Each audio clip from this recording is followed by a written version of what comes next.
anniversary of his passing. Yeah.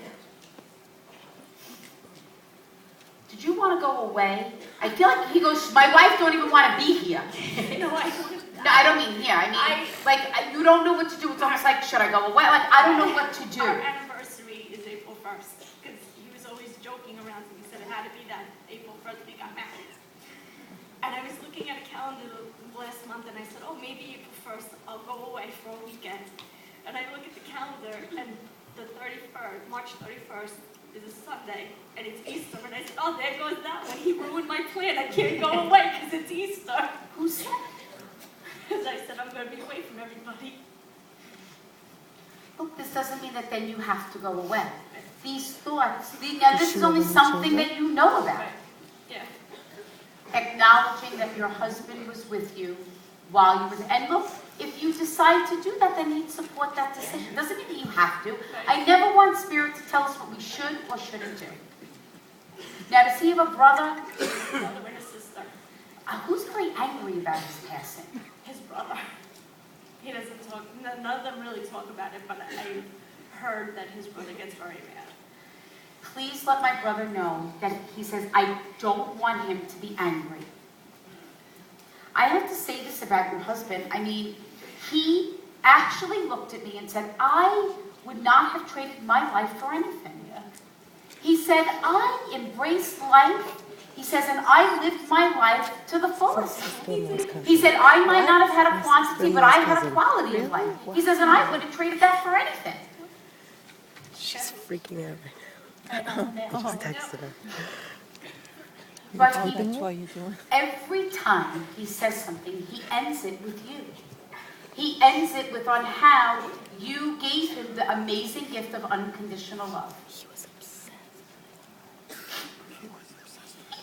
He's a little funny. Funny. I'm embarrassed right now. Right? I know. Listen, this is a PG show. No, that's him. That's it, right? He can be a little. Yeah. She Yeah. always makes bruschetta, and one year he said to me, Jeanine likes it. And I said, yeah, and then he got to the house and he goes, where's the effing bruschetta?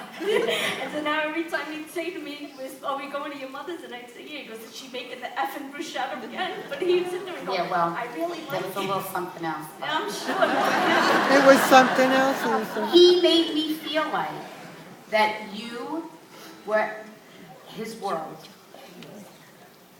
He said, I have not one regret about our life together. He said, if I had the choice to do it all over again, I wouldn't change not one thing. He says, the one thing that I would change was you trying to revive me. Do you understand that? He says, but please know that you did do everything right.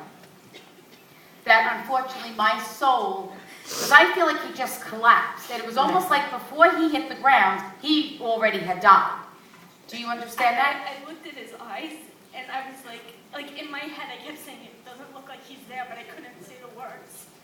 And I just kept shaking him, going, wake up, get up, look at me, say something. He says, if there was one thing that I can change, it would be that. He says, because you relive that moment every day and you go back as if it happened yesterday. I do. He says, I need you to stop going over that and saying, well, only if I did this. What if I got to him sooner? This is why it was important for him to acknowledge that before he, and excuse me for saying it this way, before he hit the ground, his soul had already left the physical body. That he suffered. He Because didn't. he couldn't, when I got to him, he couldn't say anything, there was nothing. But you saw nothing in his eyes. Do you understand that? Validating that what you saw, what you felt was real, that his soul had already left the physical body. And that you did everything right. Do you sometimes, when you lay in bed, feel as if someone touched you? Or as if someone sat on the end of your bed? Sometimes I miss it at the end. Please know that that is your husband's soul. Acknowledging that he is with you at that exact moment. Were you just looking at your wedding video, or were you just looking at something from your wedding? Pictures. And I again made a bunch of copies of pictures and gave them out to people From the wedding. from the wedding. So know that when you did that, He passed 9 months after we got married. We dated for 12 years. We were together 12 years. It took him 9 years to propose. Did you say better late than never? And I said, what happened? And he was always joking, and he said, I had to make sure all our organs were compatible in case you ever need an organ. I need to get, he's like, you never know when I need an organ, and I need to get one from you. So he's crazy. But what's with the wedding video? I watched it a few times. We got it the day after he died, he passed.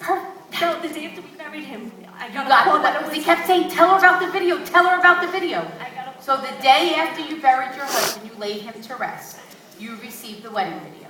So know that when you received the wedding video, his soul was with you. When you watched the wedding video, I watched it the first time by myself, and I didn't tell anybody I watched it. know that he was with you. Do you get the chills or like the goosebumps? Who just got that? Just know that that was the soul of spirit that just moved right through you, acknowledging the presence of spirit. Now, who are you?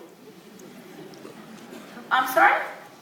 Sage, nice to meet you. Thanks for coming. You're so pretty.